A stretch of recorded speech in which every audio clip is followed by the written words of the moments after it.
সরকার প্রধান বানাইলে আমি এই সরকারের দায়িত্ব নেব না, কারণ আমি জানি এই সরকারের সফল হওয়ার সম্ভাবনা খুবই কম। কারণ রাজনৈতিক দলগুলো আগের মতো ঐক্যের জায়গায় নাই। রাজনৈতিক দলগুলো যার যার ধান্দায় ব্যস্ত। অভ্যুত্থান এমনি হয় নাই। তো কাজী এই অভ্যুত্থান যদি বৃথা যায়, এই বিপ্লব যদি ব্যর্থ হয়, আগে কিন্তু আবার হাত করাটা পড়বে আমাদের হাতেই। উপদেষ্টাদের হয়তো করবে না, কারণ 111-এর কোন উপদেষ্টা কেউ গ্রেপ্তার হয়েছে? মঈনুদ্দিন ফখরুদ্দিনকে সেফ এক্সিট আমেরিকায় রয়্যাল প্যালেসে দিয়ে দিছে। সরকার প্রধান বানাইলে আমি এই সরকারের দায়িত্ব নেব না, কারণ আমি জানি এই সরকারের সফল হওয়ার সম্ভাবনা খুবই কম। কারণ রাজনৈতিক দলগুলো আগের মতো ঐক্যের জায়গায় নাই। রাজনৈতিক দলগুলো যার যার ধান্দায় ব্যস্ত। প্রতিষ্ঠিত রাজনৈতিক দল অনেকেই যারা আওয়ামী আমলে লুটেরা ছিল, মাফিয়া ছিল, তাদের অনেককে ব্যাকআপ দিচ্ছে যে না, ওই জায়গায় আমার মামাতো ভাই চাকরি করে, ভাই ওই জায়গায় যাইয়েন না, ওই জায়গায় আমার খালুর ইনভেস্টমেন্ট আছে, ওই জায়গায় যাইয়েন না। মানে যখন কেউ আইন শৃঙ্খলা বাহিনী কিংবা সরকার ব্যবস্থা নিতে চায়।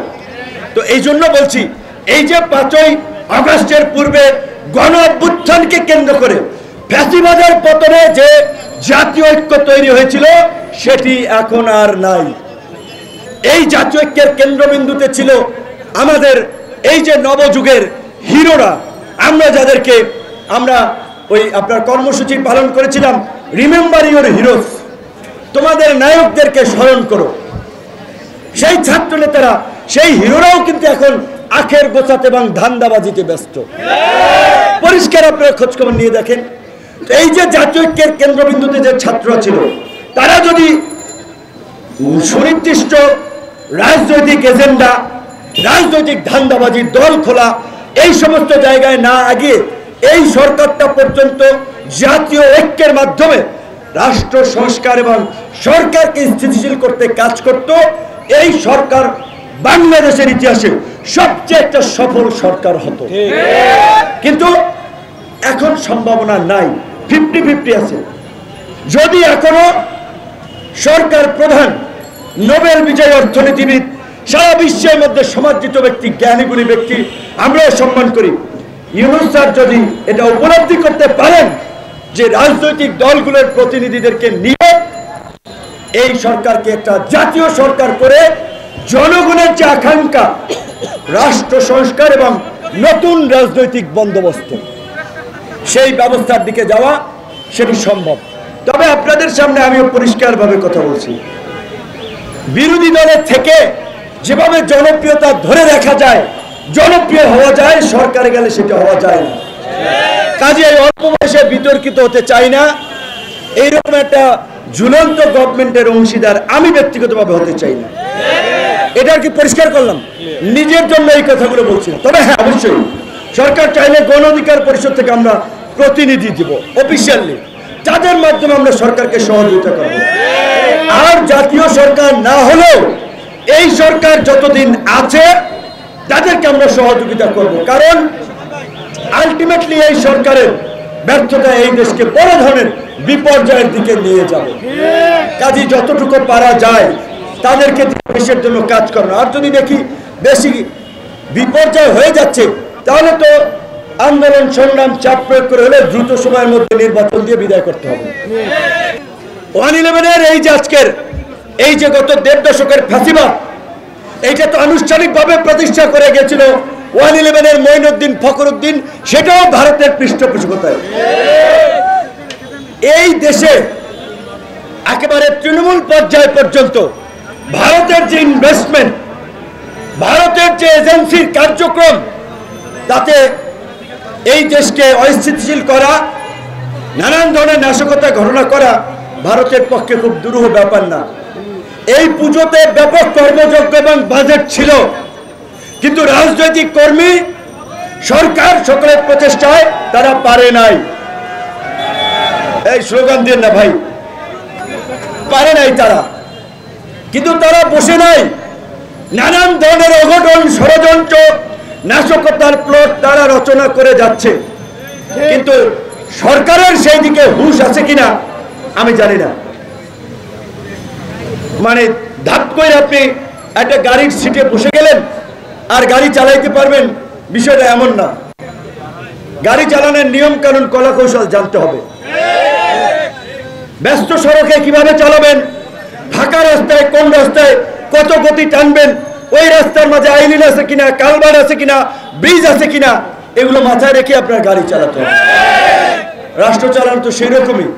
কোন জায়গায় আর্মির সমস্যা, কোন জায়গায় পুলিশের সমস্যা, কোন জায়গায় ডিজিএফআই সমস্যা, কোন জায়গায় সরকারি কর্মকর্তা কর্মচারীরা অস্থিরতা তৈরি করছে, কোন জায়গায় শ্রমিক অসন্তোষ, এই সমস্ত বিষয়গুলো মাথায় রাখা দরকার।